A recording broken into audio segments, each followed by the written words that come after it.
Hey guys, இன்றைக்கி நாங்கள் எங்கே போகிறோம் பார்த்தீங்கன்னா ஃபேமிலியாக பெரியபாளையம் போகலான்னு கிளம்பிகிட்ருக்கோம். நான் கிளம்பிட்டு பாப்பாவை எழுப்பி கிளப்பலான்னு பார்த்தா அவங்க எனக்கு முன்னாடியே எழுந்துட்டாங்க. அவங்கள ஃபஸ்ட்டு குளிப்பாட்டிட்டு சாப்பாடு ஊட்டிட்டு பால் கொடுத்து தூங்க வச்சுட்டு பாப்பாவுக்கு தேவையான சாப்பாடு தண்ணி எல்லாத்தையுமே ரெடி பண்ணி வச்சுட்டு டயர்டா எனக்கா நெவர்னு சொல்லிட்டு நானும் கிளம்பிட்டேன். எல்லாருமே காரில் தான் போனோம். பாட்டி மாமான்னு பாப்பாவை மாற்றி மாற்றி வச்சுக்கிட்டாங்க. பாப்பாவும் ஜாலியாக தான் வந்துட்டு இருந்தாங்க. கோயிலுக்கு போயிட்டு நல்லபடியாக சாமியும் பார்த்தா கோவிலில் கொலு வச்சுருந்தாங்க. பார்க்கவே சூப்பராக இருந்துச்சு. என்னோட கையில் பாப்பாவோட வாட்டர் பாட்டில், அவங்க கையில் வந்து பாப்பாவோட பேகுன்னு பார்க்கவே ஃபுல்லி பேரண்ட்ஸாக மாறின தருணம் அது.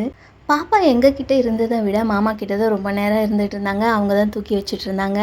அத்தை மாமா தாத்தா பாட்டி அப்பான்னு எல்லாருமே பாப்பாவுக்கு ஒரு ஒரு பொம்மை வாங்கி கொடுத்துட்டாங்க. அந்த பொம்மையெல்லாம் வச்சு ஆதுக்குட்டி ஜாலியாக விளையாட ஆரம்பிச்சிட்டாங்க. இந்த நாள் ரொம்பவே ஜாலியாக போச்சு, நல்லபடியாக இருந்தது. இந்த வீடியோ உங்களுக்கு பிடிச்சதுன்னா லைக் பண்ணுங்கள். நெக்ஸ்ட் வீடியோவில் பார்க்கலாம்.